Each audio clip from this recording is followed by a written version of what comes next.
Introduction.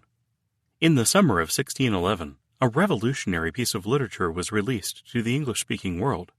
After 7 years of painstaking translation work, done by about 50 respected biblical scholars, making up 6 separate translation committees, the King James Version was born. It is the words of this English translation that stirred the hearts of men like George Whitefield, John Wesley, and Jonathan Edwards, ultimately sparking the First Great Awakening. As the colonial revolutionists realized their unalienable rights which were endowed by their Creator, it was this English translation that taught them these wonderful precepts. As American soldiers traveled to the distant lands of Asia, North Africa, and Europe during World War II, it was this English translation that accompanied them to the battlefield.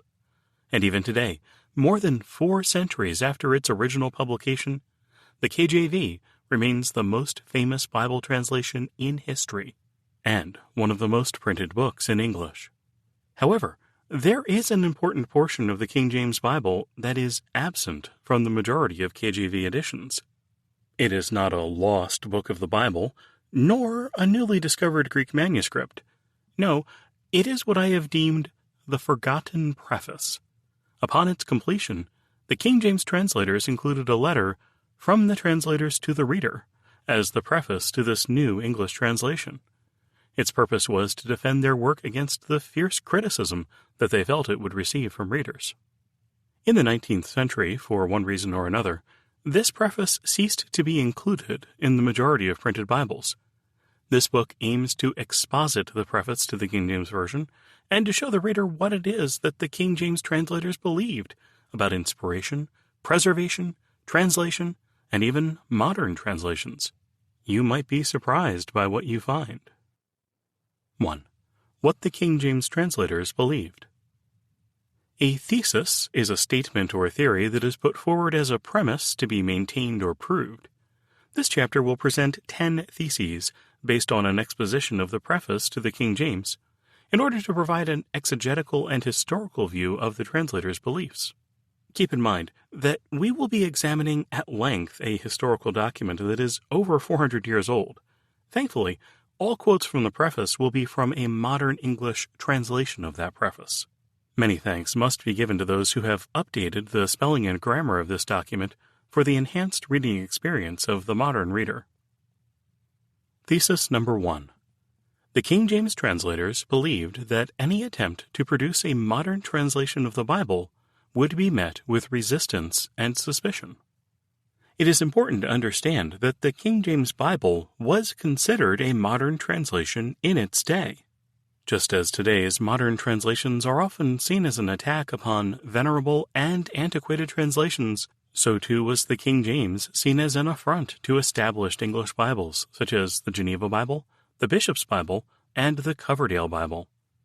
The translators described this opposition against their work with the following words: Modern Bible translations are welcomed with suspicion instead of love, and with envy instead of thanks. If anything can be misunderstood, some critic will ensure that it will be misunderstood, and thus be in danger of being condemned. Everyone who has gone through the experience of promoting new things will affirm this. Was there ever any project that involved something new or a renewal that did not endure many a storm of protest and opposition? It is hard to please everyone, even when we please God best, and seek to commend ourselves to everyone's conscience.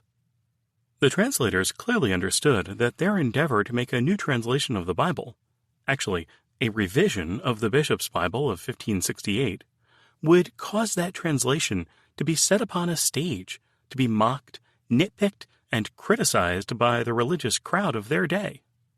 They wrote, "Whoever attempts anything for the public, especially if it pertains to religion and to the opening and teaching of the Word of God, sets himself upon a stage to be frowned upon by every evil eye. Indeed, he casts himself headlong upon pikes to be gored by every sharp tongue. For he who meddles with any part of men's religion meddles with their tradition, nay, with their property, and though they are not content with what they have, they cannot stand to hear of someone altering it."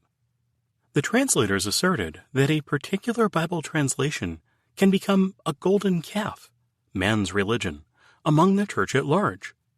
They imagined that their critics would see their modern translation as equivalent to claiming that the Church has been deceived by previous translations, writing, "The mouths of many men have been open for a good while, and remain unstopped, with speeches about this translation which has been in preparation for so long, or about readings of preceding translations. They ask, what may be the reason for this effort? Has the Church been deceived, they say, all this time? Our critics say, was their translation good before? Why do they mend it now? If it wasn't good, why was it thrust upon the people?" Thesis 2. The King James translators believed